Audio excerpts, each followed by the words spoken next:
Hello friends, this is Varsha. Welcome back to my channel.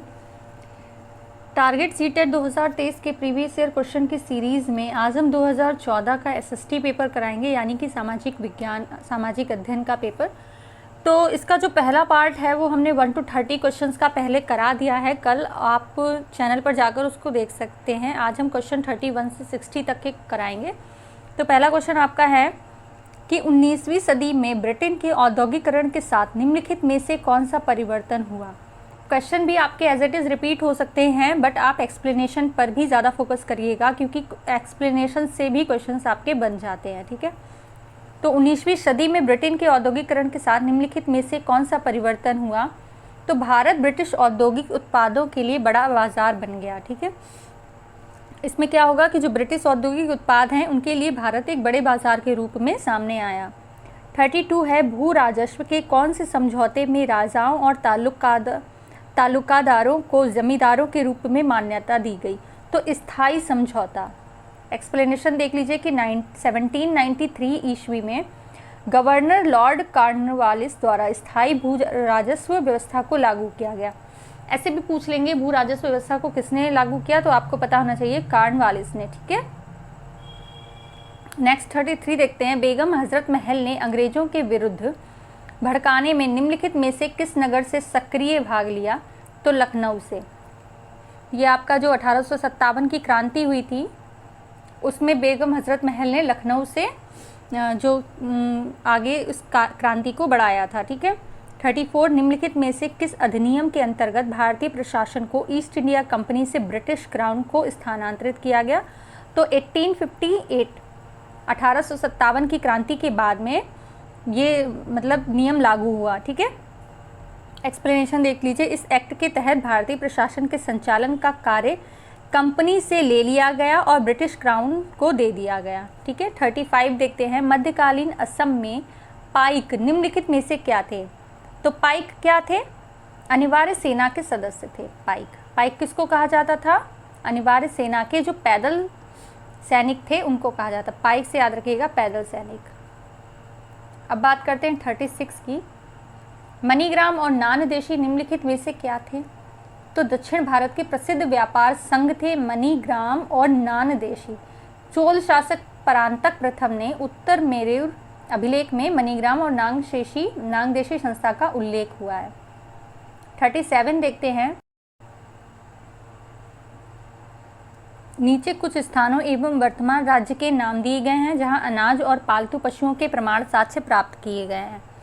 तो आपको पता होगा जो हमारे सिंधु सभ्यता की खोज हुई थी उसमें इस तरह के हड़प्पा सभ्यता में चीज़ें जो पाई गई हैं उनके बारे में यहाँ पर बात कर रहे हैं। तो चिरांद कहाँ पाया गया? बिहार में। कोल्डी हवा उत्तर प्रदेश, बुर्जहोम कश्मीर, हालूर आंध्र प्रदेश। तो ये आप जो एक्सप्लेनेशन है इस पर फोकस करिए कि चिरांद कहाँ पाया गया? बिहार में। कोल्डी हवा उत्तर प्रदेश, बुर्जहोम कश्मीर, हालूर आंध्र प्रदेश। तो आपका सी ऑप्शन जो है वो सही हो गया। ठीक है, 38 की बात करते हैं कि ऋग्वेद में गंगा और यमुना नदी का नाम कितनी बार आया? एक बार। ठीक है, गंगा और यमुना नदी का उल्लेख एक बार आया है और वैदिक काल में सरस्वती नदी का सबसे पवित्र नदी मानी जाती है। ठीक है, 39 देखते हैं। निम्नलिखित में से कौन सी विशेषताएं बौद्ध और जैन धर्मों में हैं। इन दोनों में मुख्यतः व्यापारियों का समर्थन प्राप्त था। ठीक है, व्यापारियों के समर्थन बौद्ध धर्म और जैन धर्म दोनों में ही था। 40 देखते हैं। निम्नलिखित में से किसने कहा था कि उच्च जातियों का उनकी भूमि पर कोई अधिकार नहीं, क्योंकि वास्तव में भूमि का संबंध देशज लोगों से अर्थात तथाकथित निम्न जातियों से। तो ये किसने कहा था? ज्योतिबा फूले ने। आप सभी जानते हैं ज्योतिबा फूले महाराष्ट्र के समाज सुधारक थे जिन्होंने निम्न जाति के उन्मूलन और उत्थान के लिए बहुत ज़्यादा काम किया। इनकी एक पुस्तक है गुलामगिरी जो बहुत ज़्यादा चर्चित है और कई बार क्वेश्चंस में पेपर में पूछी गई है, तो याद रखिएगा। और इन्होंने ही अपनी वाइफ को पढ़ाया भी था। ठीक है, जो कि पहली ग्रेजुएट महिला थी। 41 शाहजहां द्वारा दीवाने आम बनवाने के संदर्भ में निम्नलिखित में से कौन सा कथन उपयुक्त है। तो प्रजा में संतोष बेहतर शासन में सहायता करता है। यहाँ पर हम सिर्फ राइट ऑप्शन की तरफ जा रहे हैं क्योंकि चारों ऑप्शन अगर एक्सप्लेन करेंगे तो बहुत ज़्यादा टाइम हो जाएगा। ठीक है, तो शाहजहां द्वारा दीवाने आम बनवाने के संदर्भ में निम्नलिखित में से कौन सा कथन उपयुक्त है? प्रजा में संतोष बेहतर शासन में सहायता करता है। 42 तमिलनाडु के चिंगलेपुट जिले में उत्तर मेरूर के शिलालेख में निर्धारित नियम के कारण निम्नलिखित में से कौन सभा के सदस्य नहीं बन सकते? तो वे जिन्होंने अपना हिसाब किताब नहीं दिया था। ठीक है, ये किसने कहा?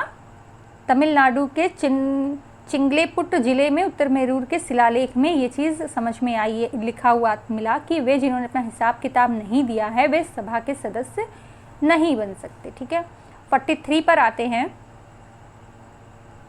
निम्नलिखित में से कौन सा तथ्य भारत में उत्तरी भागों में गांव प्रमुख ग्राम भोजका के विषय में सत्य नहीं है? कि राजा ने उसके सभी टैक्स एकत्र करने के लिए प्रयोग नहीं किया। ये ग्राम भोजका के लिए गलत है, यह पद वंशानुगत होता था। ठीक है, 44 मृदा के कौन से गुण का निर्धारण जनक चट्टान करती है? तो रासायनिक गुण, पारगम्यता और संरचना। ठीक है, एक्सप्लेनेशन समझ लीजिए कि जैसा गुण जनक चट्टानों का होगा उसी आधार पर मिट्टी की संरचना, रासायनिक गुण और पारगम्यता होती है। 45 देखते हैं क्या है। धरातल के निकट पाए जाने वाले खनिजों को साधारणतया खोद कर निकालने की प्रक्रिया को क्या कहा जाता है? तो विवृत खान खनन। याद रखिएगा, विवृत खान खनन उत्खनन नहीं कहा जाता। पृथ्वी की सतह के अंदर दबी शैलों से खनिजों को बाहर निकालने की क्रिया खनन कहलाती है। खनन जो कम गहराई धरातल के निकट में स्थित होते हैं वे पृष्ठीय स्तर को हटाकर निकाले जाते हैं, इसे विवृत खनन कहते हैं। ठीक है, 46 दुनिया की प्राचीनतम चट्टानें निम्न में से कहाँ स्थित हैं? तो पश्चिमी ऑस्ट्रेलिया में दुनिया की सबसे प्राचीनतम चट्टानें हैं। ठीक है, इन्हें क्या कहा जाता है? आर्कियन चट्टानें। कच्चे माल को अधिक मूल्यवान उत्पाद में बदलने वाली क्रिया को क्या कहा जाता है? द्वितीयक क्रिया। कच्चा माल जो होती है वो प्राथमिक क्रिया में आता है और उसको उत्पाद में बदलने की क्रिया आपकी क्या कहलाती है? वो द्वितीयक क्रिया कहलाती है। ठीक है, प्रथम वाला भी पूछ लेते तो वो भी आप याद रखिएगा। अपैची और क्रो निम्नलिखित में से क्या है? तो अपैची उत्तरी अमेरिका के कबीले हैं ये दोनों। ठीक है, अपैची और क्रो, अपैची उत्तरी अमेरिका ऐसे भी याद रख लेंगे, और कबीले हैं क्रो, क्रो कबीले ऐसे याद रख लीजिए। ठीक है, निम्नलिखित में से कौन सा सनराइज उद्योग का एक उदाहरण है? तो सूचना और प्रौद्योगिकी उद्योग ये सनराइज उद्योग का एक उदाहरण है। निम्नलिखित में से किस क्षेत्र को विश्व का फलोद्यान कहा जाता है? तो भूमध्य सागरीय क्षेत्र को विश्व का फलोद्यान कहा जाता है। यहाँ पर रसीले फल जैसे नींबू, संतरा आदि के लिए ये विश्व प्रसिद्ध है। ठीक है, 51 देखते हैं। निम्नलिखित में से कौन जहाज़ों के नौकायन में सहायता करता है? तो उच्च ज्वारीय क्षेत्र जहाज़ों के नौकायन में सहायता प्रदान करता है। इसके द्वारा जहाज़ों को बंदरगाहों से आसानी से निकाला जाता है। ठीक है, 52 पृथ्वी द्वारा प्रेषित रेडियो तरंगों को वापस पृथ्वी पर कौन परावर्तित कर देता है? तो तापमंडल। ठीक है, आयनमंडल तापमंडल की एक परत है। जो जितने भी आपके मंडल होते हैं इन सभी को आपको याद रखना बहुत ज़रूरी है। इस पर हम एक शॉर्ट वीडियो बना देंगे, आप सभी वहाँ पर देख लीजिएगा। ठीक है, 53 देखते हैं क्या है। पर्यावरण में संतुलन बिगड़ जाता है यदि नवीकरणीय तथा भू अपरदन चलता रहे। इससे क्या होगा? पर्यावरण का संतुलन बिगड़ जाएगा। निम्नलिखित में से कौन सा विकल्प पोषणीय दीर्घजीवी विकास का सिद्धांत नहीं है? तो प्राकृतिक संसाधनों का अधिकतम प्रयोग अगर आप करते रहेंगे सतत तो क्या होगा? आपके जो स्रोत हैं, प्राकृतिक स्रोत हैं, वो घट जाएंगे। ठीक है, कम हो जाएंगे। तो ये आपका सी ऑप्शन यहाँ पर सही है। दो शहर एन और एम ग्रीनविच के क्रमशः 15 डिग्री पूर्व तथा 15 डिग्री पश्चिम पर स्थित है। इन दो शहरों के समय में कितना अंतर है? तो आप देख लीजिए 0 डिग्री देशांतर के दोनों तरफ 15 डिग्री पूर्व 15 डिग्री पश्चिम, तो मध्य दूरी जो हो गई वो 30 डिग्री। आपको पता होगा, ये इंपॉर्टेंट लाइन है कि एक देशांतर तय करने में समय कितना लगता है? 4 मिनट लगता है। एक देशांतर तय करने में कितना? 4 मिनट। तो 30 देशांतर तय करने में कितना लगेगा? 4 × 30 यानी कि 120 मिनट लगेगा। 120 मिनट का मतलब क्या है? आपको सारे आंसर यहाँ पर ओवर में दिए, तो आपका क्या होगा? 2 घंटे। समझ रहे? ये लाइन याद रखिएगा। ये आपको अलग, अगर मतलब थोड़ा सा भी अलग क्वेश्चन आ गया तो भी आप कर सकते हैं। ये मोस्ट इंपॉर्टेंट लाइन है कि एक देशांतर तय करने में समय लगता है 4 मिनट। आगे बढ़ते हैं। न्यूनतम वेतन अधिनियम क्या है? तो निश्चित करना कि वेतन एक निश्चित न्यूनतम से कम नहीं होना चाहिए। जैसे आपका ग्रेड पे एक फिक्स हो जाता है कि आपको इस ग्रेड पे से कम वेतन नहीं मिलेगा, आपकी सैलरी एक फिक्स पॉइंट होती है, वो न्यूनतम वेतन अधिनियम के अंतर्गत की जाती है। ठीक है। संविधान के किस अनुच्छेद के अंतर्गत अस्पष्टता के कारण किसी अयोग्यता को लागू करना कानून के अनुसार एक दंडनीय अपराध घोषित किया गया है?